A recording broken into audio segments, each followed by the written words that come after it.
Hi, welcome to For Better for Verse, the podcast where a married couple, a philosopher, and a theologian are taking on the scriptures. I'm Justin Crisp. I'm Jewelle Bickel, and today we are looking at Genesis chapter 1 through 21. Or if you're following along with the Bible Project with us, it's days 1 through 6.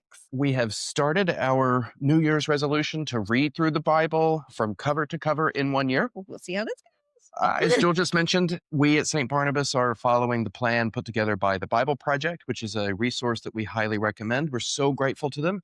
To follow along with us, you can go to the Bible Project's website. There's an app that you can use to follow along with the plan, or you can BYOB, bring your own Bible, and just download a little PDF there from the Bible Project and follow along with whatever your preferred translation might be. So with that, we have a new sort of routine. We've been working through the Gospel of Luke during the fall, kind of our warm up. We were trying to run a 5K before we ran a half marathon. For ultra marathon. Yeah, an ultra. This is, yeah. Now we are going to be covering so much in each week. We can't discuss every single part of it. So we're going to pick 2 or 3 sections or stories to really zoom in on each week. And so this week, we're going to take a look at the story of Adam and Eve and the fall. We're going to take a look at the story of Noah and the flood.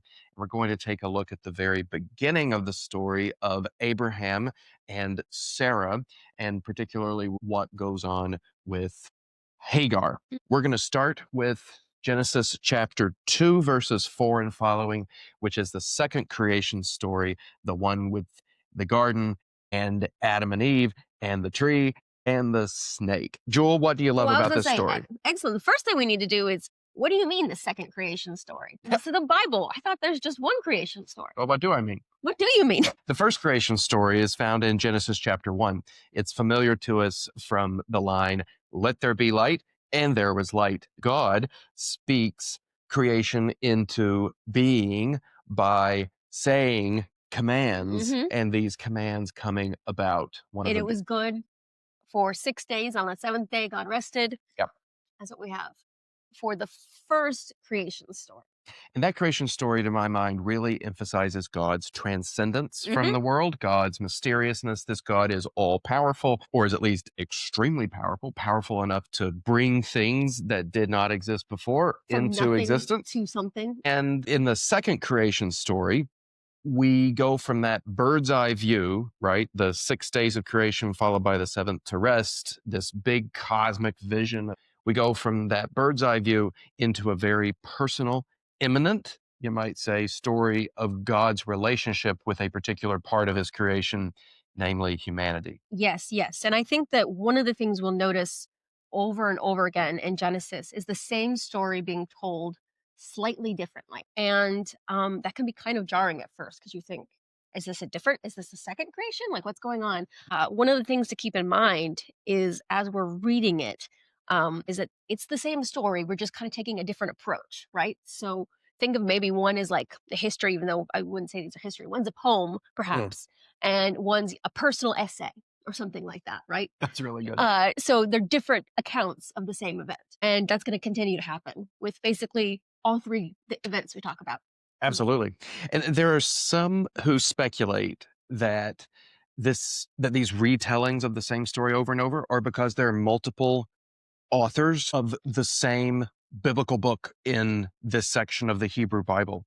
So the first 5 books of the Hebrew Bible are known as the Torah or the Pentateuch. That's Genesis, Exodus, Leviticus, Numbers, and Deuteronomy. And this is particularly true, some scholars think, of the first 4 of those books, Genesis, Exodus, Leviticus, and Numbers, that there are perhaps 3 or even 4 authors of these texts, and that the biblical redactor, the editor, mashed them all up and put the first author's creation story right next to the second author's creation story, and didn't tell us when one was beginning or ending, but just mashed them all up. I will say that we had professors at Yale Divinity School who were convinced of that theory. It's known as the documentary hypothesis. And we had other Hebrew Bible professors who did not believe in that theory.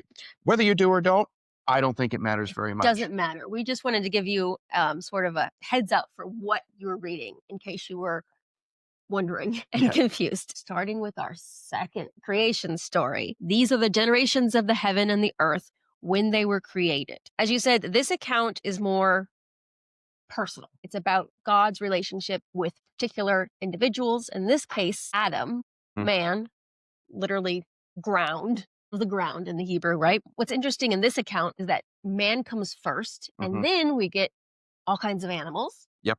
And the animals are not sufficient to be a partner. And then we get woman out of man, Yeah.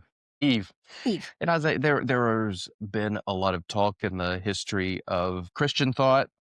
I can't speak to Jewish interpretations of the Hebrew Bible so much. There's been a lot made of the fact that Adam comes first and Eve comes second.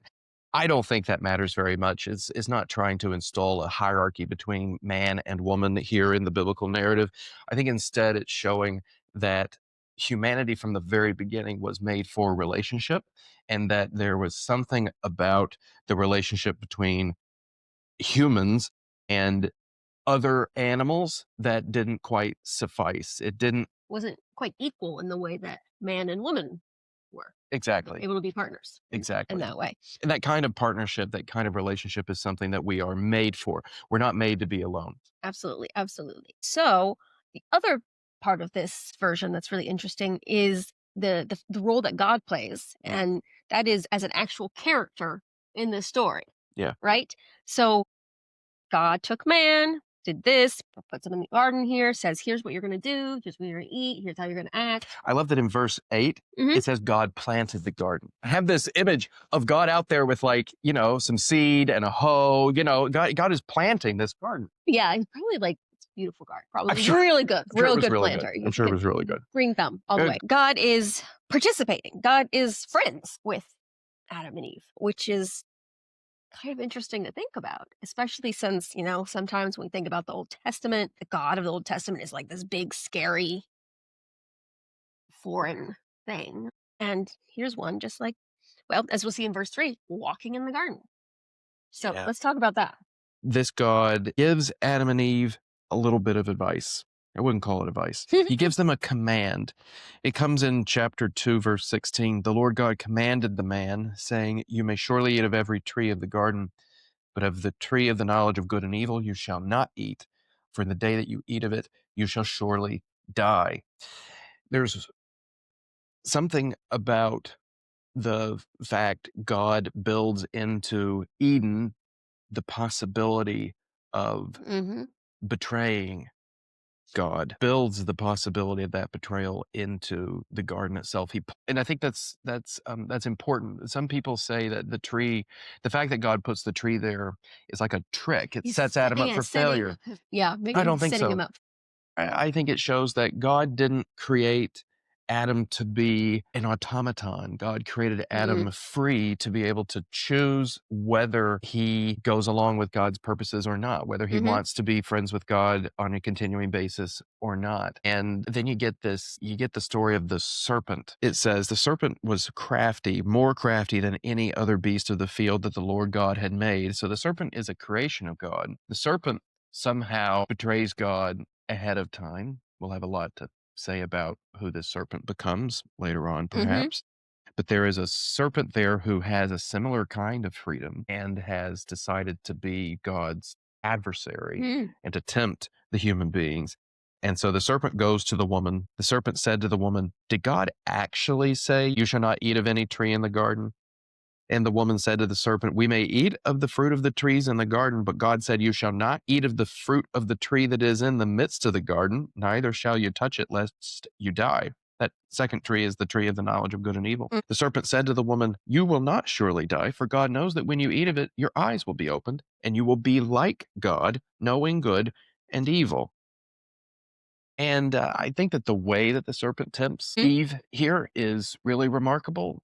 He tries to get Eve to doubt her knowledge of God. The serpent says to the woman, "Did God actually say you shall not eat of any tree in the garden?" He gets her to question her knowledge. The second thing is that the supposed good of the fruit Hmm. of the tree that is forbidden is the knowledge of good and evil. And I've heard some interpretations that say that it's the knowledge of good and evil, as though the knowledge of the moral law Hmm. comes with eating the fruit of the tree. I think that it's not the knowledge of good and evil as a package deal, but the knowledge of evil. I suspect that Adam and Eve already knew good because they knew Interesting. God, And they but didn't that what they get from the tree, is the wrong choices. exactly. They get knowledge of the Mm. wrong, they get knowledge of moral evil. That's what comes. And yeah, that makes them like God because Hmm. God knows how far this thing could go off the rails. That will make them like God, but not Coming like God soon. in a good way, you know? Hmm. Hmm. Um, so they both eat. Eve first, then Adam. It says that she also gave some to her husband who was with her, and he ate. And then they realized that they were naked, which is sort of their innocence is gone. And then they heard the sound of the Lord God walking in the garden in the cool of the day. I mean, it's so dramatic there. God has showed up wanting to take his evening walk with Adam and With Eve. Adam and Eve. And he finds instead that they have betrayed him, that they've done the one thing he asked them not to do. It is rough. And then it all goes off the rails from there. And this first betrayal, is one that we see over and over and over again Yeah. in the story of Genesis. Sometimes people maybe who haven't read through Genesis think like, oh, it's God and, whatever. But this isn't just like a happy go lucky story, right? Immediately after this, we get the first murder. Yep. Which, by the way, I was teaching some 7th graders about this a few years ago, and I was explaining to them it was the first murder, and they're like, "Well, did he have an alibi?" And I was like, "Well, no." And they're like, "Well, did he hide the body?" And I was like, "Well, no." And they're like, "I could murder someone better than that." Oh, I think that's a little too much, true crime. Yeah. My gosh. But right, first murder, literally, and it's between Yeah. family members. Yeah. One of Adam and Eve's children kills the other of Adam and Eve's children. It's awful, which is true to life. The biblical worldview, the reason why I am so enamored of it is that it is realistic. The Bible does not assume that this world that we live in today is the world as God originally intended it to be. God originally intends a world in which human beings were in relationship with the rest of creation and Mhm. relationship with each other and in relationship with Him, To go on evening walks. to go on evening walks, that they would just be friends hanging out in this beautiful paradise. And it is the result of human freedom, the misuse of human freedom, our betrayal of Hmm. God, that the world has turned into something which God did not originally intend. God's not going to give up on the world, but this is, the world that we live in is not good in the way that it was originally. Mhm. That's the biblical worldview. Yeah. I think that it's important what you said about God not giving up on the world yet, Yeah. because that's sort of what comes to mind when we start talking about Noah. Yeah. So tell us a story about Noah. Oh, Noah. So time goes on. There is more death, more Yeah. humanity being humanity. Yep. And God is not thrilled, is pretty unhappy actually with the way things are going. This is chapter 6, verse 5. The Lord saw the wickedness of humanity Yep. was great in the earth, and that every inclination of the thought of their hearts was only evil continually.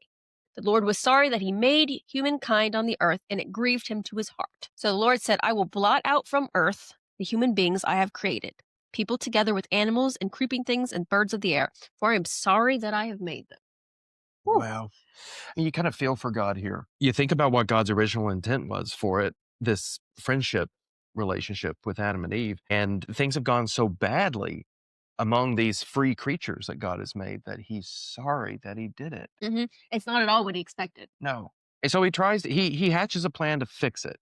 And the fix is one that, I think we are all tempted to, which is wipe it out. Meet the violence of the creation with violence from the creator. And so then you get the flood story, which is one of many flood stories Hmm. in antiquity. Genesis has a version of the flood story, but another famous one from ancient Mesopotamia is the story of Gilgamesh, right? Exactly, exactly. And there are elements of that here, right? So in the story of Gilgamesh, my memory of it is that what provokes the god in that myth to destroy the earth is just the noise, like the clatter of It humanity. is. It is. It's not the wickedness. It's just like the amount. It's like the chaos of humanity. Yeah. This God is like claustrophobic. God's made too much stuff, and so God has to wipe it out because it no longer brings him joy. It's like the Marie Kondo of ancient Yeah. Mesopotamia. Here, though, the biblical author has taken that myth, which would have circulated in all of those cultures, and has said that our God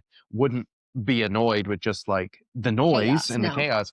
This Our God is provoked by the wickedness The of the wickedness. world. That's verse 11 of chapter 6. The Mhm. earth was corrupt in God's sight, and the earth was filled with violence. And so then, as I said, God meets that violence with violence, makes an end of all flesh, and destroys it by bringing about this flood, but destroys it in such a way that he doesn't start all over. This is not God pressing the reset button on all of creation, because God doesn't push the reset button on Noah and his family or Oh, all I the know. animals. I know. I know. That's really interesting, right? That we have these verses where God's like really sorry about creating humanity, but still, there's love. There's love and hope for them, right? Because he still picks Noah's family. He says, we're going to try this again. God can't bring himself to Just completely reboot the right, whole right. thing. He's not throwing everything out. He can't. And Noah ain't perfect. Okay.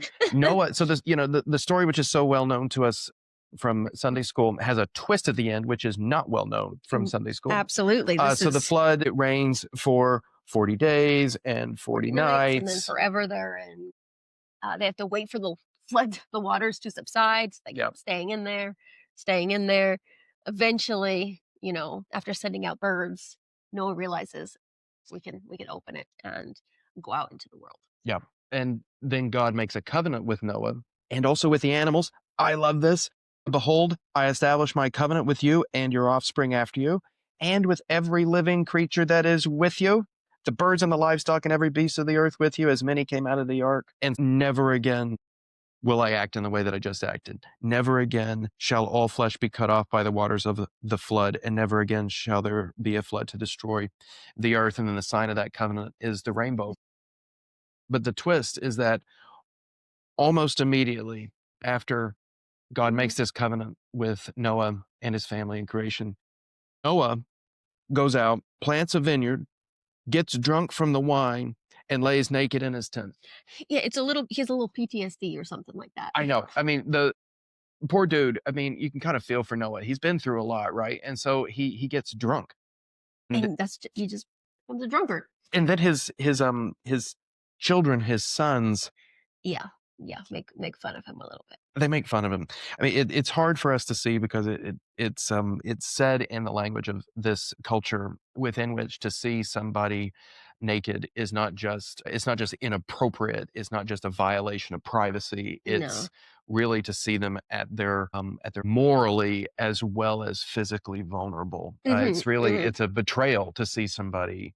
It is. It's also sort of takes away any power, any sort of morality that they have in some ways. It sort of knocks them down to the lowest. Yeah, and so one of Noah's sons, Ham, goes into Noah's tent, sees him naked, and then goes outside and tells his brothers, Shem and Japheth, hey, dude, dad's naked. Go in there so that we can, laugh at him and prove how superior we are to him, and so on. And Shem and Japheth don't do that. They walk into the tent backwards So so they that they won't see a Noah sneaking naked, and then cover him. they cover him. And they try to protect his dignity, his moral as well as his physical dignity. Anyway, it's this story that shows Noah's full humanity and also the full humanity of his children. But God still doesn't give up on this whole motley crew of creation.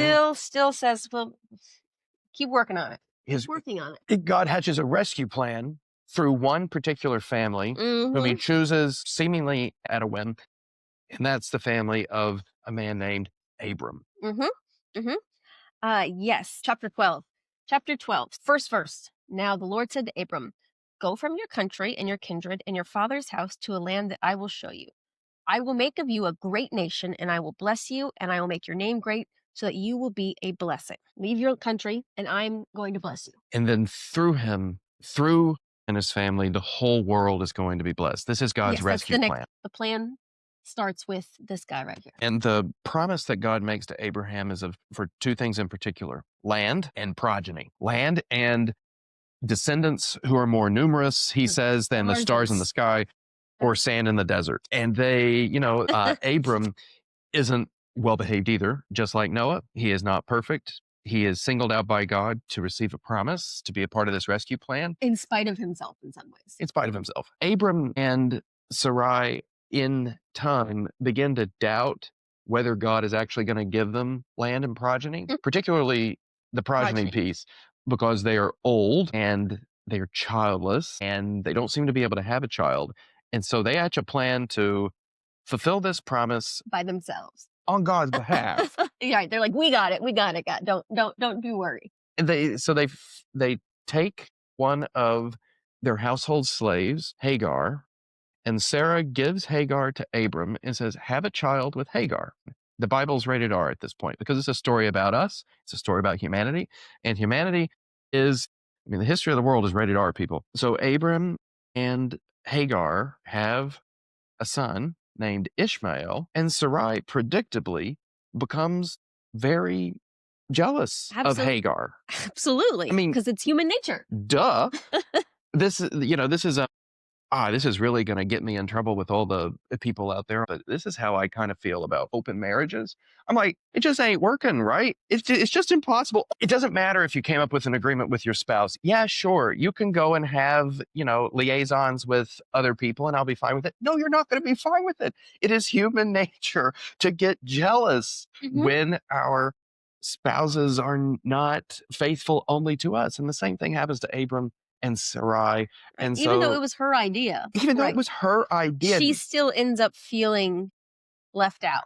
which is human, you feel for all of them. Hagar ends up being sent away by Abram and Sarai because they just can't stand to have her around. It's too hard. And Hagar ends up getting her own promise from God that her son will receive his own nation.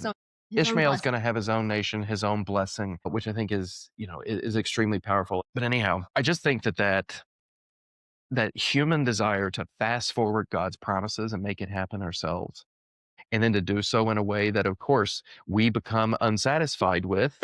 It's not satisfying. It's not to good us. enough, but we're impatient. It is so us.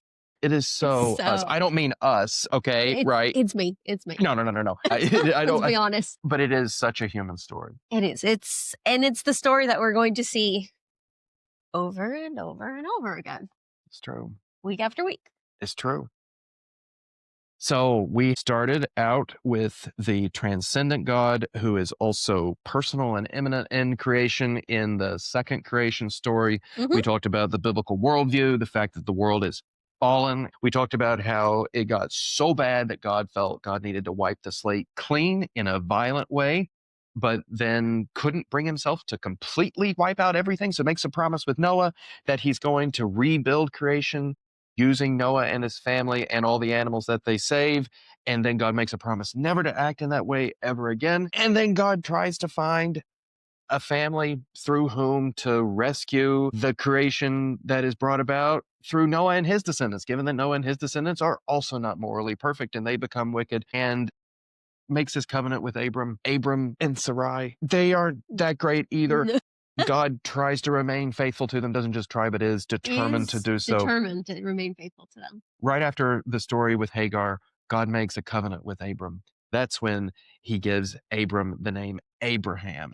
That's when the name changes. God reinforces his faithfulness to Abraham and to Sarah right after they doubt that faithfulness. And that's, I think, the story here is that humanity betrays God, and God hatches a new plan to be faithful to them. Over and over again. We'll see you next week for this next episode of The Story of Us, which is the story of the Bible. God bless you.